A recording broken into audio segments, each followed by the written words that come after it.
Hey everybody, so I have a cancer update for you. It's Monday evening, and I spoke with my medical oncologist today, Michael Castro. He has the report back from the PET scan. So the cancer update is that I probably still have cancer. Um, this is not something I was unprepared to hear. I knew that it was possible that, it could be like, good news, you're cancer free, but I was not expecting that. So basically, he said the results are concerning. He said, I don't want you to freak out, but I'm going to order more scans to zoom in on the areas that are concerning. He is concerned about some spots they picked up on my lungs. They may or may not be cancer. So there's no reason to freak out yet. I also have not yet spoken with my radiation oncologist for his impression of what he's seeing. And I also have two surgeons who can look at the scans, and I have not talked to them about their opinions. So I have more information to gather, more opinions to collect. Not that I'm discounting Dr. Castro's opinion. I'm actually very excited about working with him. I think he's going to be a terrific person for me to work with. He is into immunotherapy, gene testing, nutritional issues. So he has a multi-pronged approach to cancer, not just like, what kind of chemo do you want? And that makes me feel good.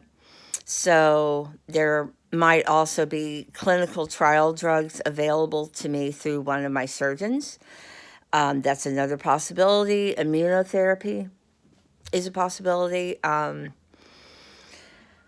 I'm not exactly like happy about that news, but I'm not freaking out.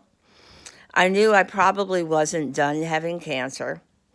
That's just the reality of what's up. So I was prepared for that. I'm also doing some other stuff on my own that I think is going to be very helpful at both fighting the cancer that's left to fight and in helping my body recover from not just the disease, but from the treatment, because I am pretty messed up in many, many ways from the radiation therapy and from the surgery.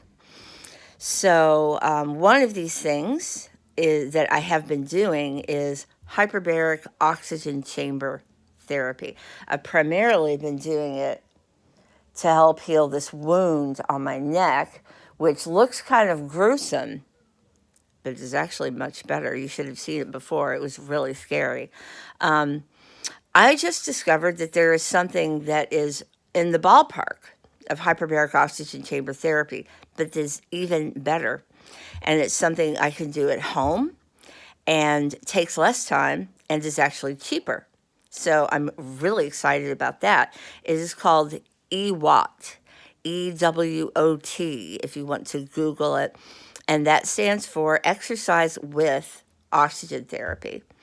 So basically, the principle of breathing the oxygen is the same. You're breathing pure oxygen, but instead of being in a pressurized chamber, which forces the oxygen into all your tissues, you exercise for 15 minutes, and the exertion of your muscles and your heart pumping forces the oxygen that you're breathing into all your cells.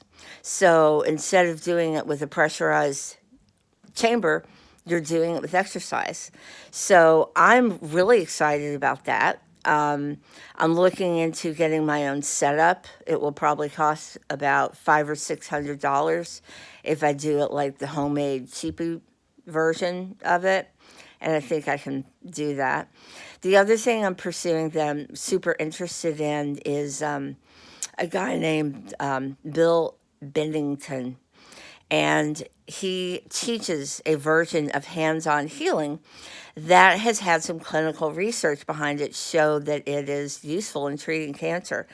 And, you can't use power of suggestion on mice with cancer. So, like, if you have a control group of mice with cancer and you're treating them with, like, hands-on healing and the mice are getting better, It's not because the mice wanted it to get better. So that's kind of cool. I mean, obviously it's a little woo-woo, but it's some woo-woo with some science behind it. And that's the kind of woo-woo that I need. Otherwise, I'm like, keep your woo-woo. I need some data. I will have more news. I will have more details as I consult with my other doctors. And as I said, as I collect their opinions of my scans. So that's the update for now. I still have cancer. What are you going to do?